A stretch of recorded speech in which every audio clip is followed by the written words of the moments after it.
Michelangelo. First, we are entering into the Renaissance period. The Renaissance period means to rebirth, and it lasted 1400s to the 1600s. Composers in the Renaissance period could write music with almost any instrument. The Renaissance orchestra mostly consisted of strings, but a few woodwinds. The Renaissance art became more realistic, more perspective, more accurate, and more detailed. So today we're going to learn about Michelangelo.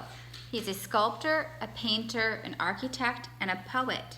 He's considered one of the greatest artists of his time, and he's one of the greatest artists in history.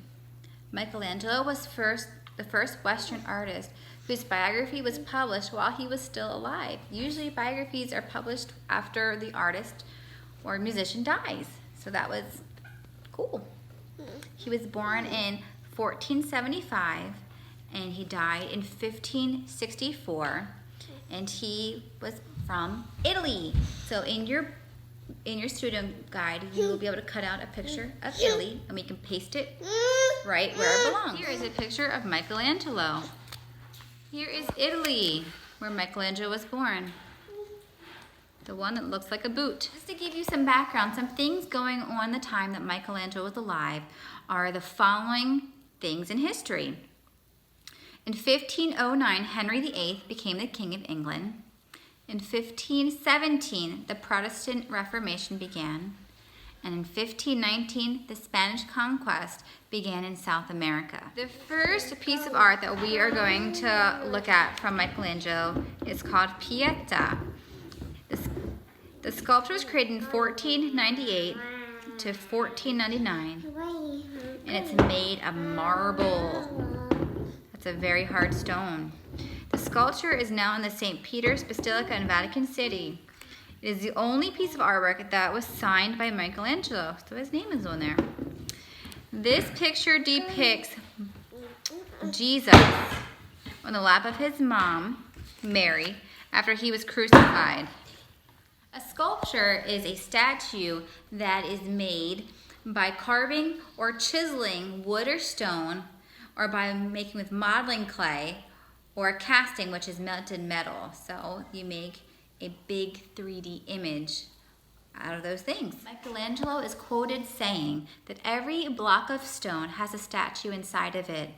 It is the task of the sculptor to discover it. The next piece of art that we are going to look at is the Sistine Chapel. This is a very famous painting. It took Michelangelo 4 years to paint the Sistine Chapel. Inside this painting, it portrays creation, the fall of man, the promise of salvation, and the prophets and the genealogy of Christ. There are more than 300 figures inside of the 500 square meters painting. Inside this painting, Michelangelo used fresco painting. It is a type of painting that is done very quickly in watercolor and on top of wet plaster. So that's either on a wall or a ceiling.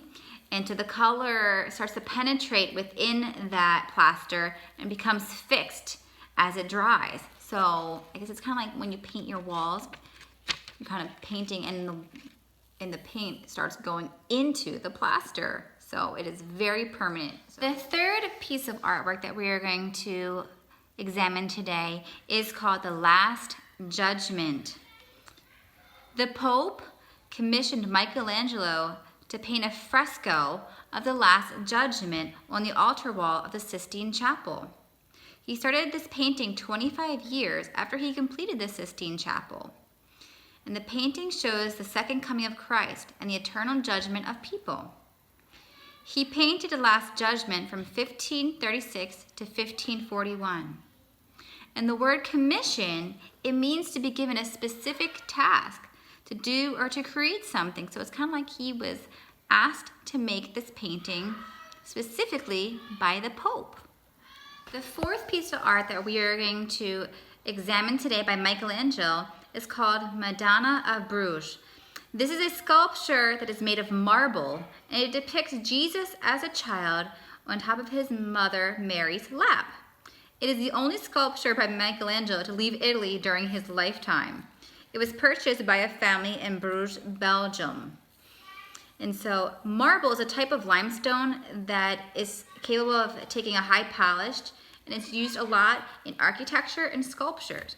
This piece of art has a really interesting piece of history behind it, how it was captured by the Nazis and hidden and almost destroyed if it wasn't saved by a bunch of miners. And it was hidden inside of a mine, and it was set with explosives, a bunch with other treasures, paintings, gold, a bunch of valuable things.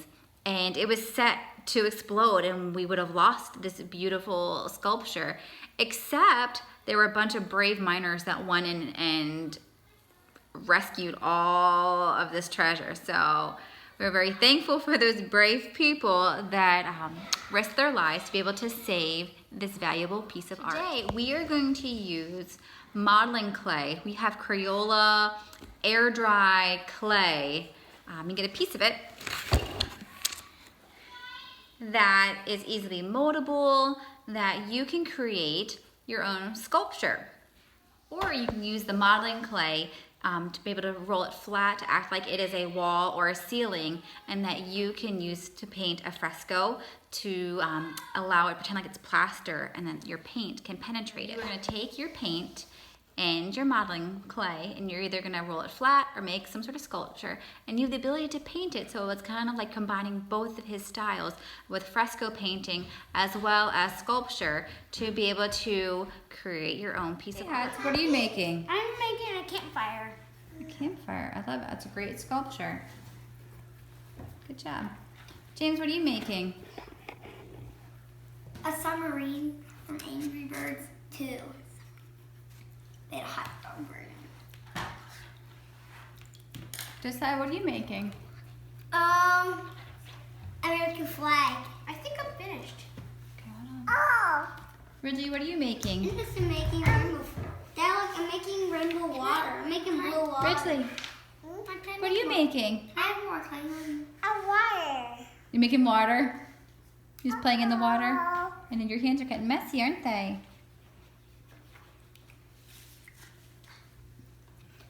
White paint.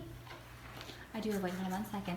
Ridley has a heart sculpture, and then she laid her clay flat so that she's just having like a fresco painting where she's just going to be painting on top of the clay right here, kind of like it is the plaster. All right, James, tell us about your sculptures and paintings. This is like a submarine from Angry Birds 2, but a hot dog version. So it's a hot dog submarine? Mm. Okay. What's your other one? World War II. So tell me more about it. Like, what is it? A huge building with flames. All the purple stuff, that's the fighters. The green stuff, the tank. The yellow. Hans, tell us about your sculptures. So painting. I have a campfire. So it's kind of realistic because I have little blue flames and little red flames with yellow flames, with our rock right here and our grass. And I made a basketball with the paintbrush. Or the basketball is supposed to keep it from getting all soaked. And I am still working on a tiny tank. Very nice. Now it is your turn to show us your creation. Guys, watch out, big thumbs up. And don't forget to hit that notification bell for you can hear our newest videos. So stay tuned. See you guys later. Bye!